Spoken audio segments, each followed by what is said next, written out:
Hello, you all, and welcome back to another segment of Divine Femininity United. I'm your girl, Dr. Bianca Miss B. Lee, and we are here for another Sunday segment. It seemed like we were just here. We absolutely was. We were here yesterday for an encore presentation of last week's session that unfortunately had to be interrupted due to family issues and family emergencies, but we got those situations taken care of. Everything is well. All is well. We are here in the land of the living and we are sitting in gratitude as a result of it. Okay. But because we missed that day and we had to abruptly end that day on last Sunday, we gave you an encore presentation yesterday of the same chapters. That way we don't miss all of the goodies that chapters 8 and 9 of this amazing book that we are journeying through, The Shack, written by, narrated by William Paul Young, as told to him by Mackenzie Allen Philips, who is the main focus of this book. This book is a story depicting true events. There was actually a movie made about this book that starred Octavia Jones as Papa. Okay. So if you've been joining us for our segment readings, then you know how good this book has been. My goodness, this book has been absolutely amazing. So we had to give you chapters 8 and 9 yesterday to catch up because we didn't want to be off course. So today, obviously, we're going to be doing chapters 10 and 11. Chapter 10 is Wade in the Water. Chapter 11 is Here Comes the Judge. Here comes the judge. Okay. Alrighty. So with that being said, if you need a copy of this book, it is free to you. We will tell you at the end of the segment how you can obtain your free ebook copy of our collective material. We are airing live on Clubhouse, Facebook, YouTube, LinkedIn, Twitter, all of the things.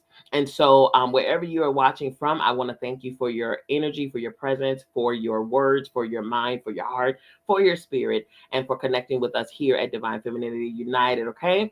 Without further ado, I want to bring to you chapter 10, Wade in the Water. There's a quote here by David Wilcox, and it states, New world, big horizon, open your eyes and see it's true. New world, across the frightening waves of blue. Jesus finished sanding the last corner of what looked like a casket sitting on a table in the workshop. He ran his fingers along the smooth edge, nodded with satisfaction, and put the sandpaper down. He walked out the door, brushing the powder off his jeans and shirt as Mack approached. Hey there, Mack. I was just putting some finishing touches on my project for tomorrow. Would you like to go for a walk? Mack thought about their time last night under the stars. If you're going, I'm more than willing, he responded. Why do you all keep talking about tomorrow? It's a big day for you. One of the reasons you're here. Let's go. There's a special place I want to show you on the other side of the lake, and the panorama is beyond description. You can even see some of the higher peaks from over there. Sounds great, responded Mack enthusiastically. It looks like you have our lunches, so we're ready to go. Instead of angling off to one side of the lake or the other, where Mack suspected a trail might be, Jesus headed straight for the dock. The day was bright and beautiful. The sun was warm to the skin, but not too much, and a fresh scented breeze softly and lovingly caressed their faces. Mack next assumed that they would be taking one of the canoes nestled against the dock pylons, and he was surprised when Jesus didn't hesitate as he passed the third and last of them, heading directly for the end of the pier. Reaching the end of the dock, he turned to Mack and grinned. After you, he said with a mock flourish and bow. You're kidding, right? Sputtered Mack. I thought we were going for a walk, not a swim. We are. I just thought going across the lake would take less time than going around it. I'm not that great a swimmer, and besides, the water looks pretty damn cold, complained Mack. He suddenly realized what he said and felt his face flush. Pretty darn cold. He looked up at Jesus with a frozen grimace on his face, but the other man seemed to be actually enjoying Mack's discomfort. Now, Jesus folded his arms, we both know that you are a very capable swimmer. Once a lifeguard, if I remember right. And the water is cold and it's deep. But I'm not talking about swimming. I want to walk across with you. What Jesus had been suggesting, Mack finally allowed into his consciousness. He was talking about walking across on the water. Jesus, anticipating his hesitation, asserted, "Come on, Mack, if Peter can do it." Mack laughed, more out of nerves than anything. To be sure, he asked one more time, "You want me to walk on the water to the other side? That is what you're saying, right? You're a quick one, Mack. Nobody gonna slide anything past you, that's for sure. Come on, it's fun." He laughed. Mack walked to the edge of the dock and looked down. The water lapped only about a foot below where he stood, but it might as well have been 100 feet. The distance looked enormous. To dive in would have been easy. He had done that 1,000 times, but how do you step off a dock into water? Do you jump as if you're landing on concrete, or do you step over the edge like you're getting out of a boat? He looked back at Jesus, who was still chuckling. Peter had the same question: how to get out of the boat? It's just like stepping off 1 foot high stair. Nothing to it. Would my feet get wet? Queried Mack. Of course, water is still wet. Again, Mack looked down at the water and back at Jesus. Then why is this so hard for me? Tell me, what are you afraid of, Mack? Well, let me see. What am I afraid of? Began Mack. Well, I'm afraid of looking like an idiot. I'm afraid that you are making fun of me and that I will sink like a rock. I imagine that. Exactly, Jesus interrupted. You imagine. Such a powerful ability, the imagination. That power alone makes you so like us. But without wisdom, imagination is a cruel taskmaster. If I may prove my case, do you think humans were designed to live in the present or the past or the future? Well, said Mack, hesitating, I think the most obvious answer is that we were designed to live in the present. Is that wrong? Jesus chuckled. Relax, Mack. This is not a test. It's a conversation. You're actually correct, by the way. But now tell me, where do you spend most of your time in your mind? In your imagination? In the present? In the past? Or in the future? Mack thought for a moment before answering. I suppose I would have to say that I spend very little time in the present. For me, I spend a big piece in the past, but most of the rest of the time, I'm trying to figure out the future. Not unlike most people. When I dwell with you, I do so in the present. I live in the present, not the past, although much can be remembered and learned by looking back, but only for a visit, not an extended stay. And for sure, I do not dwell in the future you visualize or imagine. Mack, do you realize that your imagination of the future, which is almost always dictated by fear of some kind, rarely, if ever, pictures me there with you? Again, Mack stopped and thought. It was true. He spent a lot of time fretting and worrying about the future. And in his imaginations, it was usually pretty gloomy and depressing, if not outright horrible. And Jesus was also correct in saying that in Mack's imaginations of the future, God was always absent. Why do I do that? Asked Mack. It is your desperate attempt to get some control over something you can't. It is impossible for you to take power over the future because it isn't even real, nor will it ever be real. You try and play God, imagining the evil that you fear becoming reality. And then you try and make plans and contingencies to avoid what you fear. Yeah, that's basically what Sarah you was saying, responded Mack. So why do I have so much fear in my life? Because you don't believe.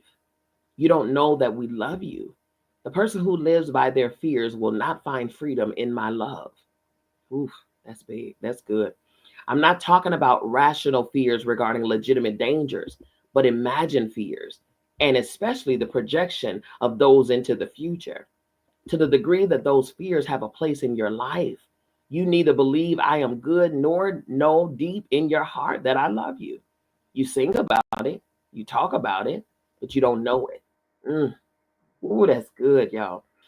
Mack looked down once more at the water and breathed a huge sigh of the soul. I have so far to go. Only about a foot, it looks to me, Jesus laughed, placing his hand on Mack's shoulder. It was all he needed, and Mack stepped off the dock. In order to try and see the water as solid and not be deterred by its motion, he looked up at the far shore and held the lunch bags high just in case. The landing was softer than he had thought it would be.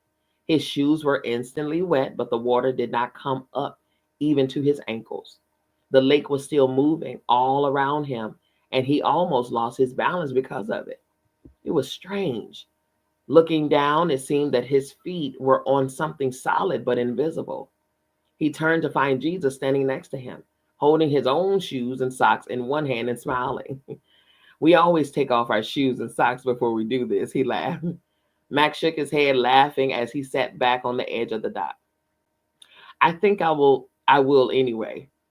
He took them off, wrung out his socks, and then rolled up his pants leg, just to be sure. They started off with footwear and lunch bags in hand, and walked toward the opposite shore, about a half-mile distant. The water felt cool and refreshing and sent chills up his spine. Walking on the water with Jesus seemed like the most natural way to cross a lake, and Mac was grinning ear to ear just thinking about what he was doing. He would occasionally look down to see if he could see any lake trout. This is utterly ridiculous and impossible, he finally exclaimed. Of course, assented Jesus, grinning back at him. They rapidly reached the far shore, and Mac could hear the sound of rushing water growing louder, but he didn't see the source. 20 yards from the shore, he stopped. To their left and behind a high rock ridge, he could see it. A beautiful waterfall spilling over a cliff's edge and dropping at least 100 feet into a pool at the canyon floor. There it became a large creek that probably joined the lake beyond where Mac could see. Between them and the waterfall was an expanse of mountain meadow filled with blooming wildflowers, haphazardly strewn and seeded by the wind. It was all stunning, and Mac stood for a moment breathing it in. An image of Missy flashed in his mind, but didn't settle. A pebbled beach awaited their approach, and behind it, a backdrop of rich and dense forest rose up to the base of the mountain, crested by whiteness of freshly fallen snow.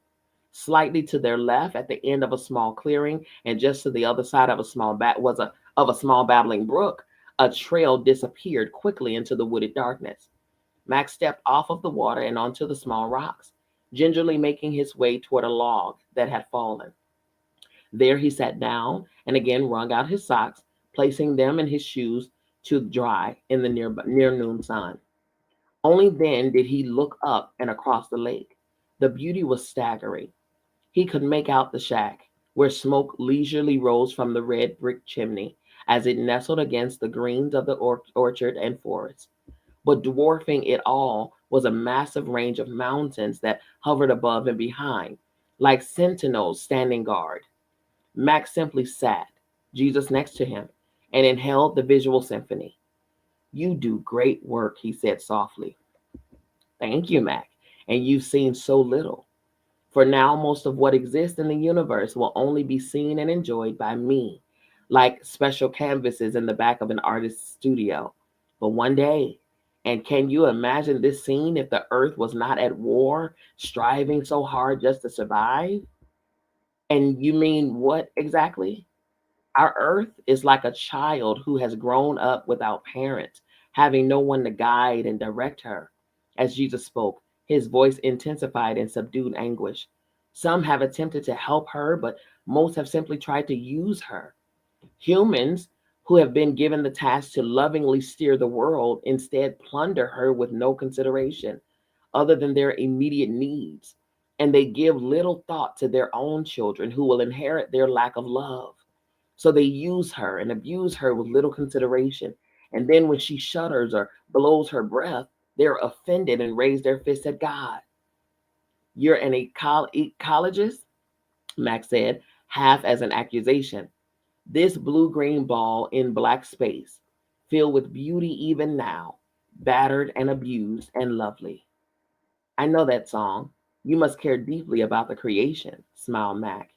Well, this blue-green ball in black space belongs to me, Jesus stated emphatically. After a moment, they opened their lunches together, Papa had filled the sacks with sandwiches and treats, and both ate heartily. Mac munched on something that he liked, but couldn't quite decide if it was animal or vegetable. He thought it might be better not to ask.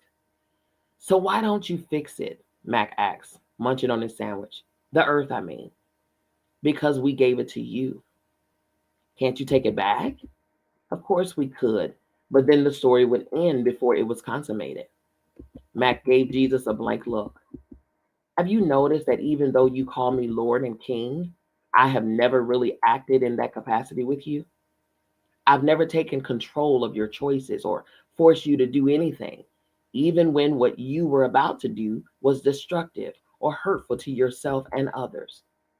Mac looked back at the lake before responding. I would have preferred that you did take control at times. It would have saved me and people I care about a lot of pain. To force my will on you, Jesus replied, is exactly what love does not do. Genuine relationships are marked by submission, even when your choices are not helpful or healthy. That's the beauty you see in my relationship with Abba and Sarayu. We are indeed submitted to one another and have always been so and always will be. Papa is as much submitted to me as I am to him, or Sarayu to me, or Papa to her. Submission is not about authority, and it is not obedience. It is all about relationships of love and respect.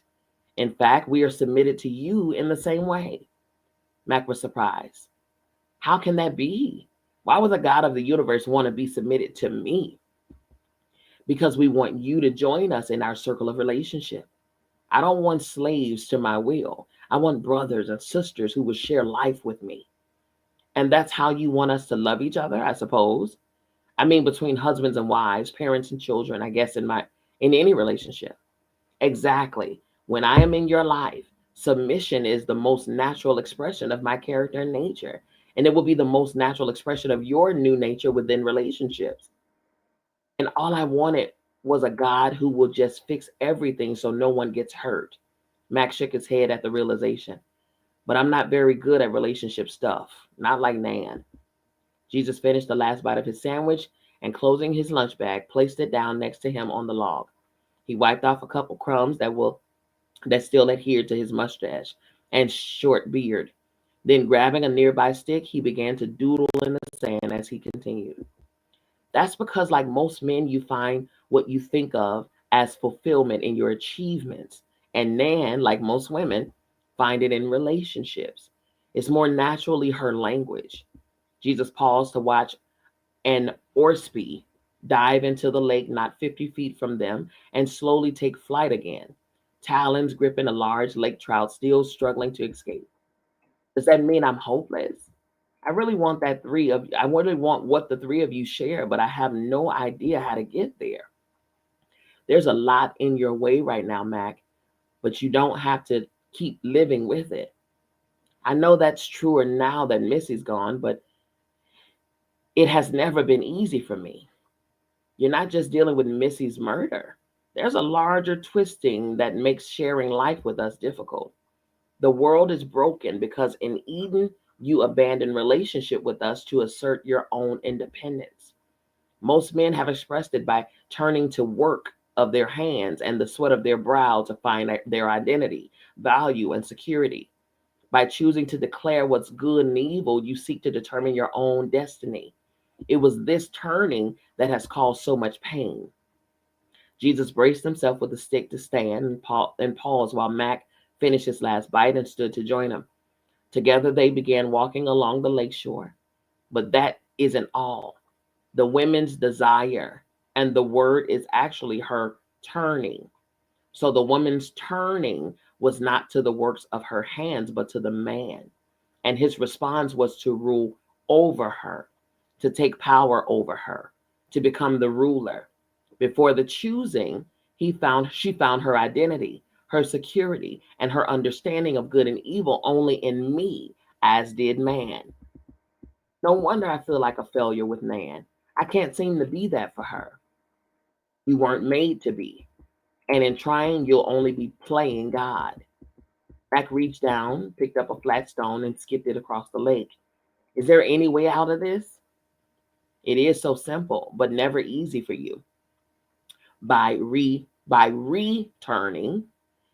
by turning back to me, by giving up your ways of power and manipulation and just come back to me. Jesus sounded like he was pleading. Women in general will find it difficult to turn from a man and stop demanding that he meets their needs, provides security, and protects their identity and return to me. Men in general find it very hard to turn from the works of their hands, their own quest for power and security and significance, and return to me. Always wonder why men have been in charge, Mack pondered. Males seem to be the cause of so much of the pain in the world. They account for most of the crime, and many of those are perpetrated against women and, he paused, children. Women, Jesus continued as he picked up a stone and skipped it, turn from us to another relationship, while men turn to themselves and the ground. The world, in many ways, would be a much calmer and gentler place if women ruled.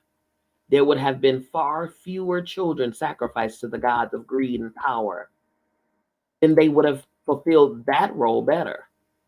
Better, maybe, but it still wouldn't have been enough. Power in the hands of independent humans, by they men or women, does corrupt. Mac, don't you see how feeling roles is the opposite of relationship? We want male and female to be counterparts, face to face equals, each unique and different, distinctive in gender, but complementary, and each empowered uniquely by Sarayu, from whom all true power and authority originates. Remember, I am not about performance and fitting into man made structures. I'm about being. As you grow in relationship with me, what you do will simply reflect who you really are. You came in the form of man. Doesn't that say something? Yes, but not what many have assumed. I came as a man to complete a wonderful picture in how we made you. From the first day, we hid the woman within the man so that at the right time, we could remove her from within him. We didn't create a man to live alone. She was purposed from the beginning. By taking her out of him, he birthed her in a sense. We created a circle of relationship like our own, but for humans. She out of him, and now all of males, including me, birthed through her, and all originating or birthed from God. Oh, I get it, Mack interjected, stopping in mid-throw. If the female had been created first, then would have been no circle of relationship, and thus no possibility of a fully equal face-to-face relationship between the male and the female, right? Exactly right, Mack. Jesus looked at him and grinned. Our desire was to create a being that had a fully equal and powerful counterpart, the male and the female. But your independence, with its quest for power and fulfillment, actually destroys the relationship your heart longs for. There it is again, Max said, sifting through the rocks to find the flattest stone. It always comes back to power and how opposite that is from the relationship you have with other two. I'd love to experience that with you and with Nan. That's why we're here. I wish you were too. Oh, what could have been, Jesus amused. Mac had no idea what he meant.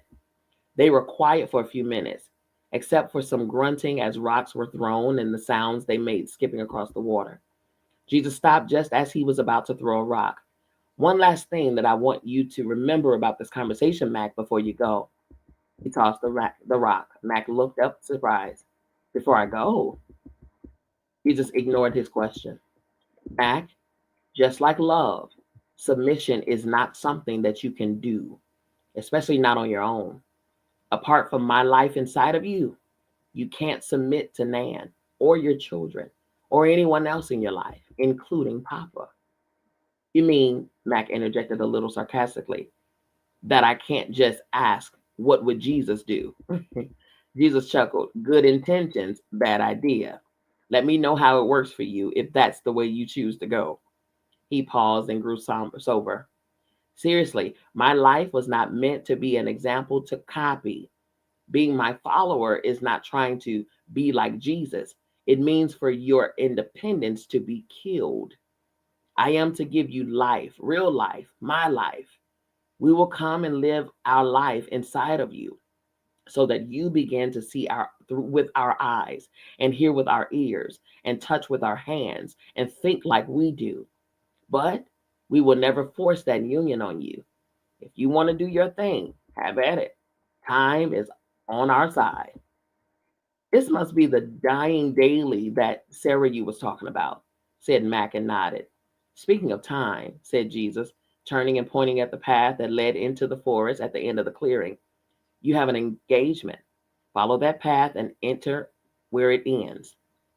I'll wait for you there. I'll wait for you here. As much as he wanted to, Mac knew that it would be no use to try and continue the conversation. In thoughtful silence, he put on his socks and shoes. They were not totally dry by this time, but not too uncomfortable. Standing up without another word, he squished his way toward the end of the beach, stopped for a minute to look once more at the waterfall, jumped over the little brook, and entered the woods down a well maintained and marked path. All right, that's chapter 10. That was interesting, and those were great. It was so good. Ooh, it was so good. He talked about relationship and what it really means, and submission and what it really means. My goodness, this is why I said, you all, we have come to know, God and things like that by way of our family or tradition or religion and things like that. But it's not until we know God for ourselves, as ourselves, within ourselves, do we really connect with who God really is. Because I understand it's being preached, it's being taught, it's all of that, but is it accurate? Or are we teaching from where we are versus what it is? That's the difference. Ooh, that was good. It was a lot of nuggets in there, you all. I had to say, ooh, that's good. Because keep in mind, I'm reading along with you all. I'm not ahead of you all in this book. I'm being fed just like you all are. So this is good, man. Listen. Okay, here we go. Chapter 11. Here come the judge. There's a quote by T.S. Eliot, and it states, whoever undertakes to set himself up as a judge of truth and knowledge is shipwrecked by the laughter of the gods. Oh, that was a quote by Albert Einstein. Now, this is T.S. Eliot. Oh, my soul, be prepared for him who knows how to ask questions. Oh, I love both of those quotes. Here we go. I followed the trail that wound past the waterfall, away from the lake, and through a dense path of cedar trees. It took less than 5 minutes to reach an impasse. The path took him directly to a rock face, the faint outline of a door barely visible on the surface. Obviously, he was meant to enter, so he hesitantly reached out and pushed. His hand simply penetrated the wall as if it wasn't there.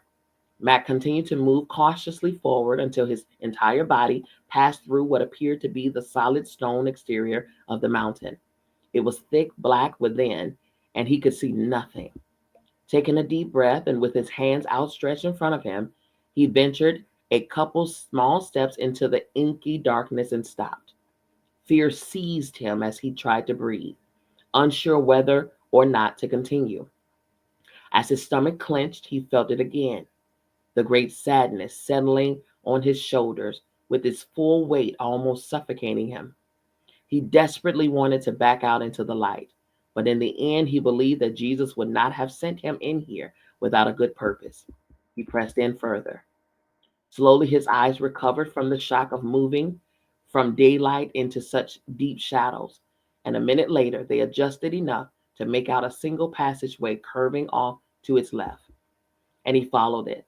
The brightness at the entrance behind him faded and was replaced by a faint luminosity reflecting off the walls from somewhere ahead. Within 100 feet, the tunnel turned abruptly to his left, and Mac found himself standing at the edge of what he assumed was a huge cavern, although initially it seemed to be only vast empty space. The illusion was magnified by the only light present, a dim radiance that encircled him. but dissipated within 10 feet in each direction. Beyond that, he could see nothing, only inky blackness. The air in the place felt heavy and oppressive, with an attending chill that fought to take his breath away. He looked down and was relieved to see a faint reflection off of surface, not the dirt and the rock of the tunnel, but a floor smooth and dark like polished mica. Bravely taking a step forward, he noticed that the light circle moved with him, illuminating a little more of the area ahead. Feeling more confident, he began to slowly and deliberately walk in the direction he had been facing, focusing on the floor for fear it might at any moment drop away beneath him.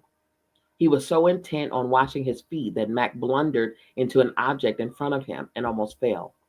It was a chair, a comfortable looking wooden chair in the middle of nothing. Mac quickly decided to sit and wait. As he did, the light that had assisted him continued to move quickly, no, move forward as if he had kept walking. Mm. Directly in front of him, he now could make out an ebony desk of considerable size, completely bare. And then he jumped when the light coalesced on one spot, and he finally saw her. Behind the desk sat a tall, beautiful olive skinned woman with chiseled Hispanic features, clothed in a darkly colored flowing robe. She sat as straight and regal as a high court judge. She was breathtakingly stunning. She is beauty, he thought, everything that sensuality strives to be, but falls painfully short. Oh wow, that is a description. In the dim light, it was difficult to see where her face began, as her hair and robe framed and merged into her visage. Her eyes glinted and glistened as if they were portals into the vastness of the starry night sky, reflecting some unknown light source within her. He dared not speak, afraid that his voice would simply be swallowed up in the intensity of the room's focus on her. He thought, I'm Mickey Mouse about to speak to Pavarotti. The thought made him smile, as if somehow sharing a simple delight in the grotesqueness of that image. She smiled back, and the place noticeably brightened. That was all it took for Mac to understand that he was expected and welcome here. She looked strangely familiar, as if he might have known or glimpsed her somewhere in the past. Only he knew that he had never truly seen or met her before. May I ask, if I may, who are you? Mac fumbled, his voice sounding very bit to him like Mickey, barely leaving an impression on the stillness of the room, but then lingering like the shadow of an echo. She ignored his query. You understand why you're here? Like a breeze sweeping away the dust, her voice gently ushered his question out of the room. Mac could almost feel her words rain down on his head and melted into his spine, sending delicious tingles everywhere. He shivered and decided that he never wanted to speak again. He only wanted her to talk, to speak to him or to anyone, just as long as he could be present. But she waited. You know, he said quietly, his voice suddenly so rich and resonant that Mac was tempted to look behind him to see who had spoken. Somehow he knew that what he had said was the truth. It simply sounded like it. I have no idea, he added, fumbling again and turning his gaze towards the floor. No one told me. Well, Mackenzie Allen Philips, she laughed, causing him to look up quickly. I am here to help you. If a rainbow makes a sound or a flower as it grows, that was the sound of her laughter. It was a shower of light, an invitation to talk, and Mac chuckled along with her, not even knowing or caring why. Soon again there was silence, and her face, though remaining soft, took on a fiery intensity, as if she were able to peer deep inside of him, past the pretenses and facades, down to the places that are rarely, if ever, spoken of. Today is a very serious day with very serious consequences. She paused as if to add weight to her already tangibly heavy words. Mackenzie, you are here, in part, because of your children. But you're also here for my children, Mac interrupted. What do you mean? I'm here because of my children? Mackenzie, you love your children in a way that your own father was never able to love you and your sisters. Of course, I love my children. Every parent loves their children, Mack asserted. But why does that have anything to do with why I'm here? In some sense, every parent does love their children, she responded, ignoring his second question. But some parents are too broken to love them well, and others are barely able to love them at all. You should understand that. But you do love your children well, very well. I learned much of that from Nan. We know. But you did learn, didn't you? I suppose I did. Among the mysteries of a broken humanity, that too is rather remarkable. To learn, to allow change. She was as calm as a windless sea. So then, Mackenzie, may I ask which of your children do you love the most? Max smiled and sighed. As the kids had come along, he had wrestled to an answer to his very question. I don't love any one of them more than any of the others. I love each of them differently, he said, choosing his words carefully. Explain that to me, Mackenzie, she asked with interest. Well, each one of my children is unique, and that uniqueness and special personhood calls out a unique response from me. Max settled back into his chair. I remember after John, my first, was born, I was so captivated by the wonder of who this little life was that I actually worried about whether I would have anything left to love a second child. But when Tyler came along, it was as if he brought with him a special gift for me, a whole new capacity to love him specially. Come to think of it, it's like when Papa says she is especially fond of someone. When I think of each of my children individually, I find that I am especially fond of each of them. Well said, Mackenzie. Her appreciation was tangible, but then she leaned forward slightly, her tone still soft, but serious. But what about when they do not behave, or they make choices other than those you would have want them to make, or they're just belligerent and rude? What about when they embarrass you in front of others? How does that affect your love for them? Mac responded slowly and deliberately. It doesn't really. He knew that what he was saying was true, even if Katie didn't believe it sometimes.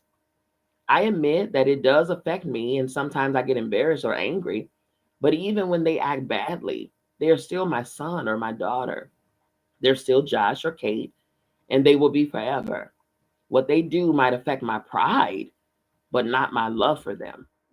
He sat back beaming. You are wise in the very ways of real love, Mackenzie. So many believe that it is love that grows, but it is the knowing that grows, and love simply expands to contain it. Love is just the skin of knowing. Mm, love is just the skin of knowing. Wow. Mackenzie, you love your children, whom you know so well, with a wonderful and real love. A little embarrassed at her praise, Mac looked down. Well, thanks, but I'm not that way with very many other people.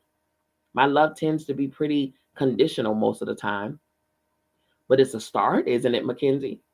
And you didn't move beyond your father's inability on your own. It was God and you together who changed you to love this way. And now you love your children much the way Father loves his. Matt could feel his jaw involuntarily clench as he listened, and he felt the anger once more begin to rise.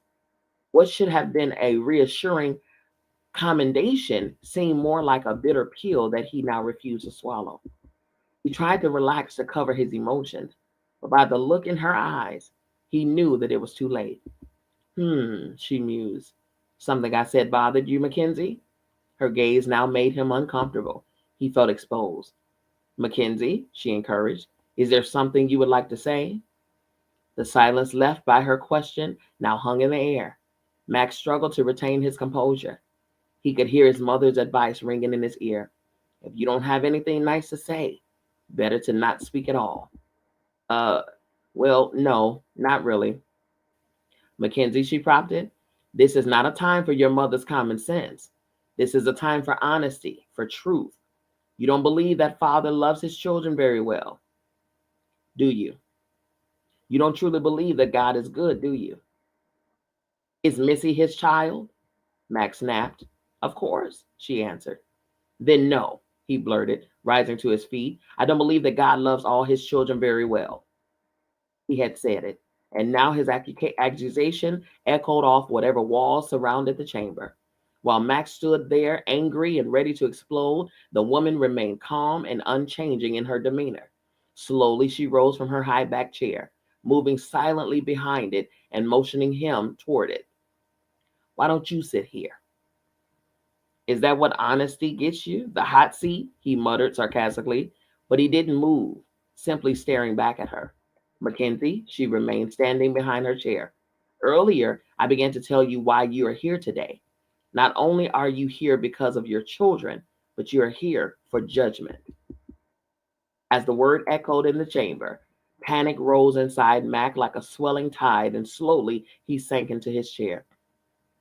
Instantly, he felt guilty. As memory spilled through his mind like rats fleeing the rising flood, he gripped the arms of his chair, trying to find some balance in the onslaught of images and emotions.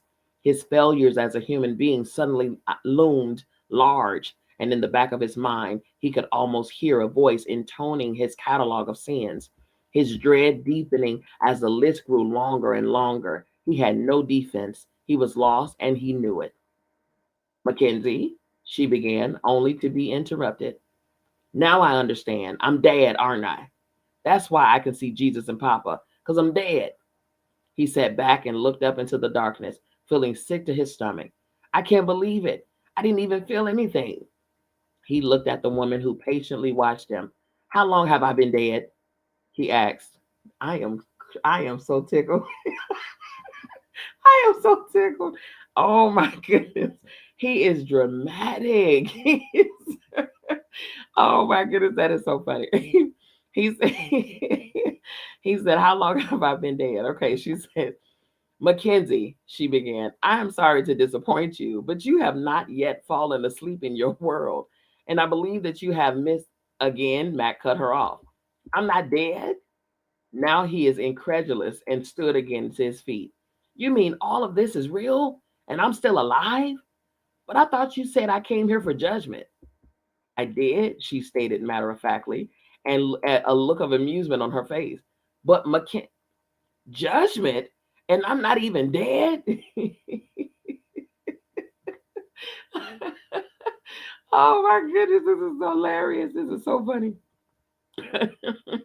A third time, he stopped her, processing what he heard, anger replacing his panic. This hardly seems fair. He knew his emotions were not helping. Does this happen to other people? Getting judged, I mean, before they're even dead? What if I change? What if I do better the rest of my life? What if I repent? What then? Is there something you wish to repent of, Mackenzie? She asked, unfazed by his outburst. Max slowly sat back down. He looked at the smooth surface of the floor and then shook his head before answering. I wouldn't know where to begin, he muddled. I'm quite a mess, aren't I? Yes, you are, Mac. Yes, you are. Mac looked up and she smiled back. You are a glorious, destructive mess, Mackenzie, but you're not here to repent, at least not in the way that you understand. Mackenzie, you are not here to be judged. But, he again interrupted, I thought you said that I was here for judgment. She remained cool and placid as a summer breeze as she finished his question. I did, but you are not on trial here. Mac took a deep breath, relieved at her words. You will be the judge. That is hilarious, you all. It's more, but I just had to pause. When I tell you this man is dramatic, he is so dramatic. He just went off for no reason. Oh my God, that is hilarious. But isn't that what we do? Oh my God, jump to conclusions and just reactive. And oh, that was hilarious. That was so funny. Okay. The knot in his stomach returned as he realized what she had said. Finally, he dropped his eyes to the chair that stood awaiting for him. What? Me? I'd rather not, he paused. I don't have any ability to judge. Oh, that is not true, returned the quick reply, tinged now with a hint of sarcasm. You have already proven yourself very capable. even in our short time together. And besides, you have judged many throughout your life. You have judged the actions and even the motivations of others, as if you somehow knew what those were in truth. You have judged the color of skin and body language and body odor. You have judged history and relationships. You have even judged the value of a person's life by the quality of your concept of beauty. By all accounts, you are quite well practiced in the activity. Mack felt shame reddening his face. He had to admit he had done an awful lot of judging in his time, but he was no different than anyone else, was he? Who doesn't jump to conclusions about others from the way they impact us? There it was again, his self-centered view of the world around him. He looked up and saw her peering intently at him and quickly looked down again. Tell me, she inquired, if I may ask, by what criteria do you base your judgments? Mack looked up and tried to meet her gaze, but found that when he looked directly at her, his thinking wavered. To peer into her eyes and keep a train of coherent and logical thought seemed to be impossible. He had to look away and into the darkness of the corner of the room, hoping to collect himself. Nothing that seems to make much sense at the moment, he finally admitted, his voice faltering. I confess that when I made those judgments, I felt quite justified. But now, of course you did, she said. She said it like a statement of fact, like something routine, not playing for even a moment upon his evident shame and distress. Judging requires that you think yourself superior over the one you judge. Well, today you will be given the opportunity to put all your ability to use. Come on, she said, patting the back of the chair. I want you to sit here now. Hesitantly but obediently, he walked toward her and the waiting chair. With each step, he seemed to grow smaller, or they both grew larger. He couldn't tell which. He crawled up on the chair and felt childish with a massive desktop in front of him and his feet barely touching the floor. And just what will I be judging? He asked, turning to look at her. Not what? She paused and moved the side of the desk. Who? His discomfort was growing in leaps and bounds, and sitting in an oversized regal chair didn't help. What right did he have to judge anyone? Sure, in some measure, he probably was guilty of judging almost everyone he had met and many that he had not. Mack knew he was thoroughly guilty for being self-centered. How dare he judge anyone else?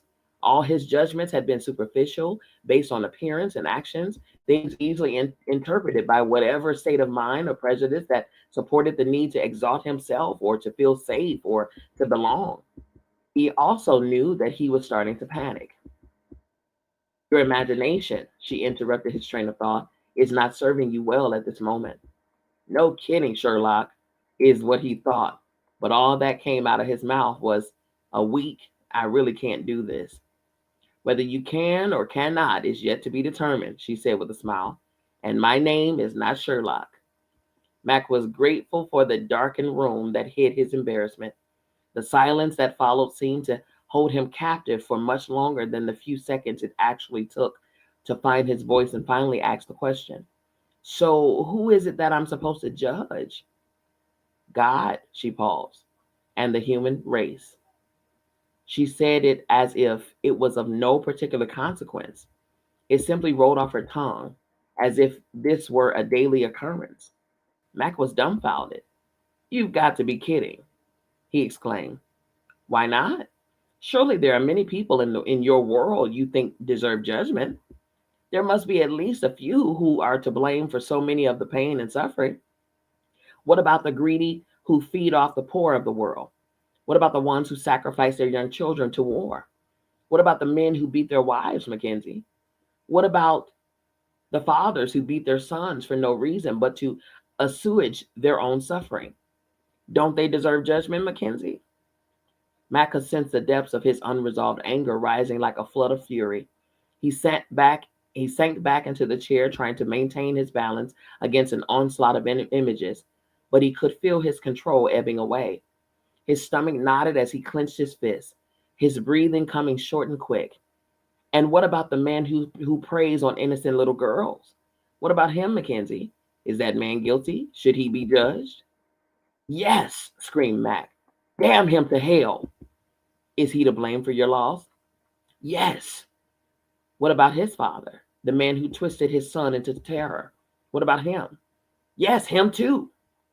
How far do we go back, Mackenzie? This legacy of brokenness goes all the way back to Adam. What about him?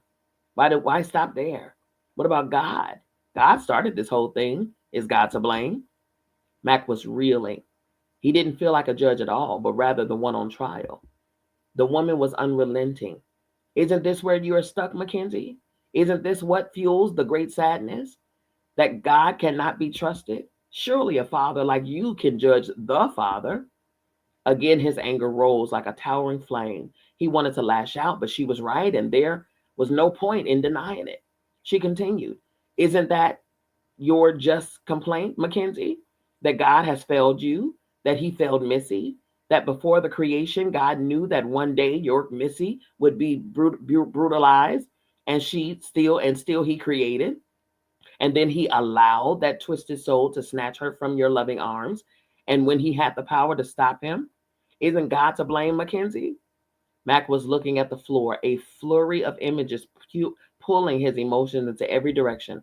Finally, he said it louder than he intended and pointed his finger right at her. Yes, God is to blame. The accusation hung in the room as a gavel fell in his heart. Then, she said with finality, if you are able to judge God so easily, then you certainly can judge the world. Again, she spoke without emotion. You must choose 2 of your children to spend eternity in God's new heavens and earth, but only 2. What? He erupted, turning to her in disbelief. And you must choose 3 of your children to spend eternity in hell. Mack couldn't believe what he was hearing and started to panic. Mackenzie, her voice now came as calm and wonderful as first he heard it.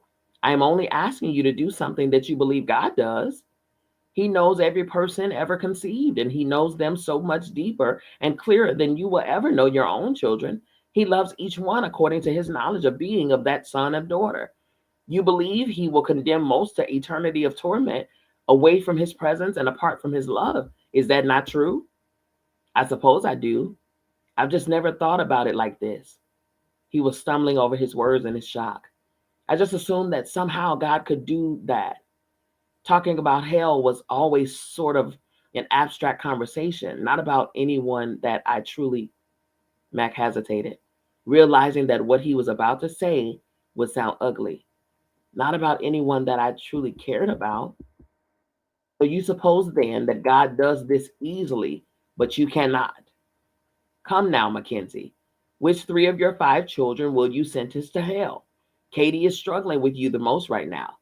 She treats you badly and has said hurtful things to you. Perhaps she's the first and most logical choice.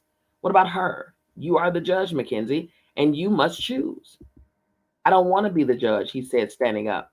Mack's mind was racing. This couldn't be real. How could God ask him to choose among his own children? There was no way he would sentence Katie or any of his other children to an eternity in hell just because she had sinned against him. Even if Katie or Josh or John or Tyler committed some heinous crime, he still couldn't do it. He couldn't. For him, it wasn't about their performance. It was about his love for them. I can't do this, he said softly. You must, she replied. I can't do this, he said louder and more vehemently. You must, she said again, her voice softer. I will not do this, Mack yelled, his blood boiling hot inside him. You must, she whispered. I won't, he screamed, and now the words and emotion came tumbling out. The woman just stood watching and waiting. Finally, he looked at her, pleading with his eyes. Could I go instead? If you need someone to torture for eternity, I'll go in their place. Would that work? Could I do that? He fell at her feet, crying and begging now. Please let me go for my children. Please. I would be happy to. Please, I'm begging you. Please, please. Mackenzie, she whispered, and her words came like a splash of cool water on a brutally hot day. Her hands gently touched his cheek as she lifted him to his feet. Looking at her through blurring tears, he could see that her smile was radiant. Now you sound like Jesus. You have judged well, Mackenzie. I'm so proud of you. But I haven't judged anything, Mack offered in confusion. Oh, but you have. You have judged them worthy of love, even if it costs you everything. That is how Jesus loves. When he heard the words, he thought of his new friend waiting by the lake. And now you know Papa's heart, she said, who loves all his children perfectly. Immediately Missy's image flashed in his mind, and he found himself bristling. Without thinking, he lifted himself back into the chair. What just happened, Mackenzie? She asked. He saw no use trying to hide it. I understand Jesus' love, but God is another story. I don't find them to be alike at all. You haven't enjoyed your time with Papa? She asked, surprised. No, I love Papa, whoever she is. She's amazing, but she's not anything like the God I've known. Maybe your understanding of God is wrong. Maybe. I just don't see how God loved Missy perfectly. So the judgment continues, she said with a sadness in her voice. That made Mack pause, but only for a moment. What am I supposed to think? I just don't understand how God could love Missy and let her go through that horror. She was innocent. She didn't do anything to deserve that. I know. Matt continued on. Did God use her to punish me for what I did to my father? That isn't fair. She didn't deserve this. Nan didn't deserve this. Tears streamed down his face. I might have, but they didn't. Is that who your God is, Mackenzie? It is no wonder you are drowning in your sorrow. Papa isn't like that, Mackenzie. She's not punishing you or Missy or Nan. This was not his doing. But he didn't stop it. No, he didn't. He doesn't stop a lot of things that cause him pain. Your world is severely broken. You demanded your independence, and now you're angry with the one who loved you enough to give it to you? Nothing is as it should be, as Papa desires it to be, and as it will be one day. Right now, your world is lost in darkness and chaos, and horrible things happen to those that he is especially fond of. Then why doesn't he do something about it? He already has. You mean what Jesus did? Haven't you seen the wounds on Papa too? I didn't understand them. How could he? For love, he chose the way of the cross where mercy triumphs over justice because of love.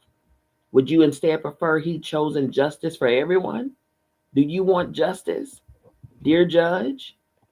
And she smiled as he said it. No, I don't.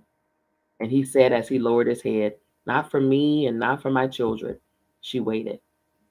But I still don't understand why Missy had to die. She didn't have to, Mackenzie. This was no plan of Papa's. Papa has never needed evil to accomplish his good purposes. It is you humans who have embraced evil, and Papa has responded with goodness. What happened to Missy was the work of evil, and no one in your world is immune from it. They hurt so much. There must be a better way. There is. You just can't see it now. Return from your independence, Mackenzie. Give up being his judge and know Papa for who he is. Then you will be able to embrace his love in the midst of your pain, instead of pushing him away with your own self-centered perception of how you think the universe should be. Papa has crawled inside your world to be with you, to be with Missy. Max stood up from the chair. I don't want to be a judge anymore. I really do want to trust Papa. Unnoticed by Mack, the room lightened yet again as he moved around the table toward the simple chair where it all began. But I'll need help. She reached out and hugged Mack.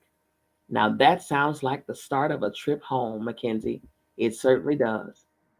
The quiet of the cavern was suddenly broken by the sound of children's laughter.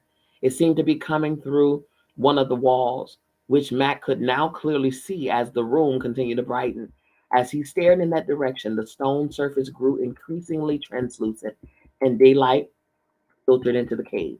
Startled, Mack peered through the haze and finally could make out the vague shapes of children playing in the distance.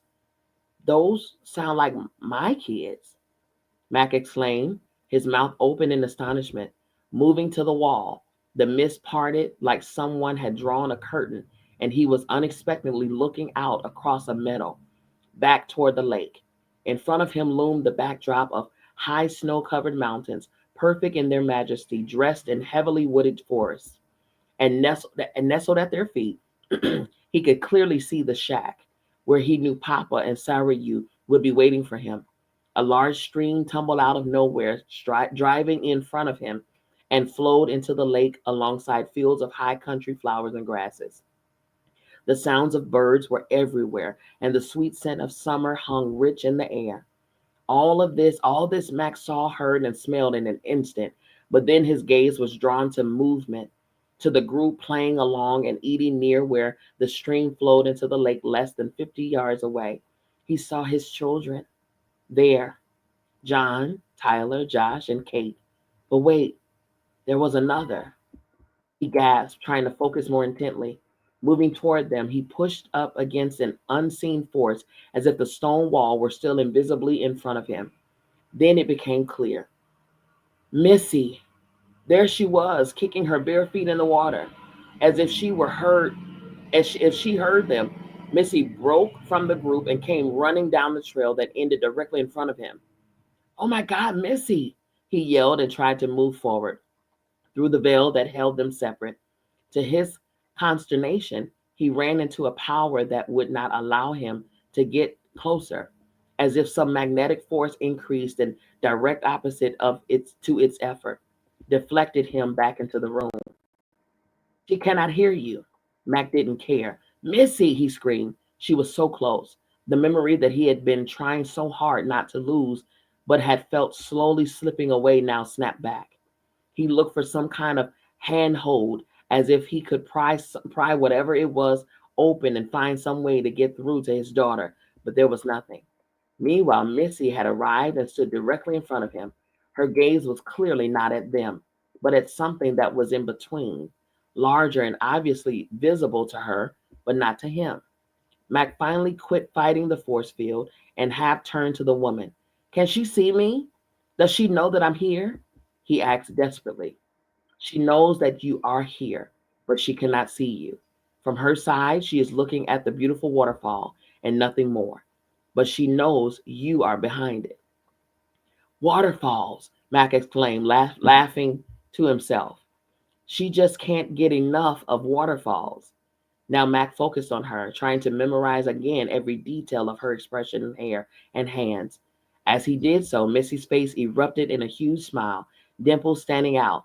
In slow motion, with great exaggeration, he could see her mouth the words, It's okay. I, and now she signed the words, Love you. It was too much, and Mac wept for joy. Still, he couldn't stop looking at her, watching her through his own cascading waterfall. To be this close again was painful. To see her stand in that Missy way, with one leg forward and a hand on her hip, wrist inward. She's really okay, isn't she? More than you know. This life is only the anteroom of a greater reality to come. No one reaches their potential in your world. It's only preparation for what Papa had in mind all along. Can I get to her? Maybe just one hug and a kiss? He begged quietly. No, this is the way that she wanted it. She wanted it this way? Mac was confused. Yes, she is a very wise child, our Missy. I am especially fond of her. Are you sure she knows I'm here? Yes, I'm sure, she assured Mac. She has been very excited for this day, to play with her brothers and sisters and to be near you. She very much would have liked for her mother to be here too, but that will wait for another time. Mac turned toward the woman. Are my other children really here? They are here, but they aren't. Only Missy is truly here. The others are dreaming, and each will have a vague memory of this, some in a greater detail than others, but none fully or completely.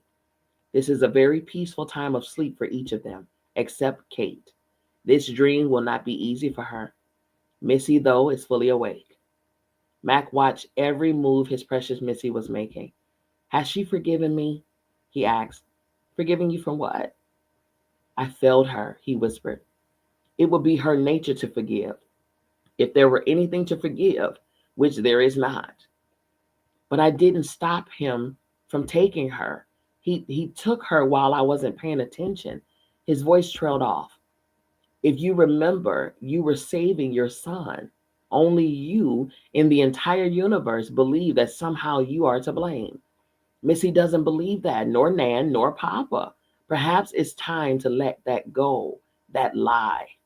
And Mackenzie, even if you had been to blame, her love is much stronger than your fault could ever be. Just then, someone called Missy's name, and Mac recognized the voice. She shrieked with delight and started to run back toward the others. Abruptly, she stopped and ran back to her daddy. She made a big embrace as if she were hugging him, and with closed eyes, over exaggerated a kiss. From behind the barrier, he hugged her. For a moment, she stood completely still, as if knowing she was giving him a gift for his memory, waved, turned, and raced back to the others. And now Mac could clearly see the voice that had called his Missy. It was Jesus playing in the middle of his children. Without hesitation, Missy leaped into his arms. He swung her around twice before putting her back on her feet. And then everyone laughed before hunting for smooth stones to skip across the surface of the lake. The voices of their joy was a symphony to Mac's ears, and as he watched, the tears flowed freely. Suddenly, without warning, water roared down from above, directly in front of him, and obliterated all the sights and sounds of his children. Instinctively, he jumped back. He now realized that the walls of the cave had dissolved around him, and he was standing in a grotto on the backside of the waterfall. Mac felt the woman's hands on his shoulders. Is it over? He asked. For now, she replied tenderly. Mackenzie, judgment is not about destruction, but about setting things right. Max smiled. I don't feel stuck anymore. She steered him gently toward the side of the waterfall again, until he once again could see Jesus on the shore, still skipping stones. I think someone is waiting for you. Her hand softly squeezed and then left his shoulders, and Mac knew without looking that she was gone. After carefully climbing over slippery boulders and across wet rocks, he found a way around the edge of the falls, then through the refreshing mist of tumbling water and back into daylight. Exhausted but deeply fulfilled, Mac paused and closed his eyes for a moment, trying to etch the details of Missy's presence indelibly into his mind, hoping that in the days to come he would be able to bring back every moment with her, every nuance and movement. And suddenly he missed Nan so very much. Oh man, that was so good. Oh, that was so good. I love that. Oh, I love that. I love that. I love that. I also love how she said that the children were all sleeping and they were all pretty much having the same dream, and they were experiencing their sister and playing with their sister together. Oh, that is something. And she said that they will all remember bits and pieces. Some will remember more, but some won't. They'll just remember bits and pieces. But Missy was the only one that was actually in that realm. Oh, as I was reading that, I'm not gonna lie. If you all know, you know my story. You know that I had a son who transitioned on the day of his birth, and this was in 2011, April 24th, 2011. So he would have been 13 this year, going on 14. My goodness. And when I read that portion, to describe that and to imagine his daughter Missy playing and all of those things and meeting her siblings in their dreams and things like that, it's like wow, wow, wow, wow. Especially when she was saying, Missy wanted it that way. She wanted to be able to see you in the waterfall. She wanted you to see her. She didn't want you to be able to connect with her physically, but she wanted to give you this memory so that you can be settled in your spirit. I'm gonna tell you, when I got mine in 2020. It was on my son's birthday in 2020, where I had my form of vision where I said from that day, the experience that I had is like, I can describe it, but some would literally either say that it was my imagination because they are not there yet, but they would also say it's like unbelievable or whatever the case. I know what I experienced, I know what I saw, and I saw it in full consciousness. I wasn't even asleep. I was fully awake. So I know what I experienced. And when I tell you, I said that day, I said, I will never mourn my son ever again. From that day, April 24th, 2020, I said, I will never mourn my son another day, because to mourn is to actually lose. And that day, I was reminded that he's not gone anywhere.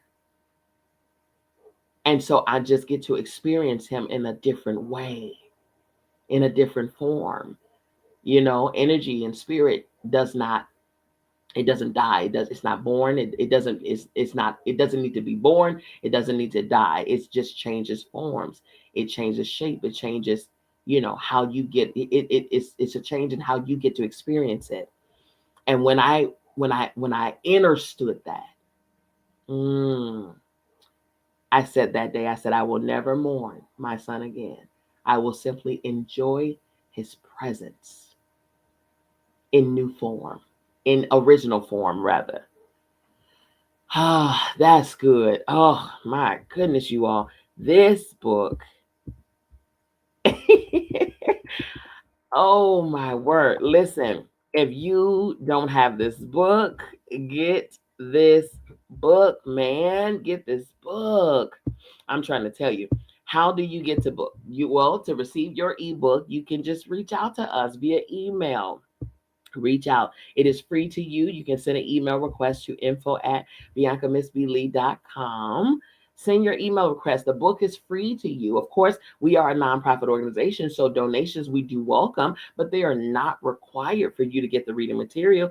Every book that we read collectively, we want you to have your own copy. We want you to read it along with us, or if you want to read it on your own, read it on your own. But it's yours to have for yourself, to have in your library, your ebook library, whatever the case. But reach out to us if you want your copy of the book, okay? It is at email us at info@biancamissblee.com. You can also visit the website. Visit my website. You can take advantage of some of the services that I offer, some of the courses that I teach.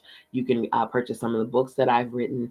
You can get some merchandise there. Everything, whatever you want, is on there. I post the astrological transits for us that we are entering and that we are experiencing. And how you can draw from that energy of the planetary placements and astrological transits and aspects and whatnot. Okay, I know some of it may go over your head, but that's okay. That's why myself and others who know astrology and astronomy as well can teach you. It's okay. We'll decipher for you. We'll interpret it for you. It's not a problem. That's why we're here collectively to help one another. Okay. Follow me on social media, you all. Instagram, Facebook, YouTube, Twitter, LinkedIn, Clubhouse, everywhere. Dr. Bianca Miss B. Lee, okay? Dr. Bianca Miss B. Lee. Our next chapters are chapters 12 and 13. Let's see. Chapter 12 is In the Belly of the Beast. In the Belly of the Beast. Let's see what chapter 13 is. I have to go down further. In the Belly of the Beast. Chapter 13 is A Meeting of Hearts. Chapter 12, In the Belly of the Beast. Chapter 13, A Meeting of Hearts. Okay. I'm excited, you all. I'm excited about the next chapters, but I'm going to chew on these chapters until Tuesday. We will meet again on Tuesday at 8 p.m. Eastern Standard Time, right here at Divine Femininity United. You all know I'm going to give you back to your Sunday. I'm going to give your Sunday back to you. I want you to know that I love you. I mean it. There is absolutely positively nothing you can do about it. Don't you even try it. We will see you back here on Tuesday. That is just in 2 days, you all. This is Thanksgiving week. So listen, how about I give you another couple of chapters for you to go into your Thanksgiving holiday preparations with, while you're stirring and mixing and flicking the wrists in the bowls and making your cornbread dressing and your candy yams and your greens and the this and the that and the third. You can hear my voice. And as we go through the chapters 12 and 13. Okay. Listen, you all, again, I love you. I mean it. There's absolutely positively nothing you can do about it. Don't you even try it. We'll see you back here in 2 days, right here at Divine Femininity United. Peace.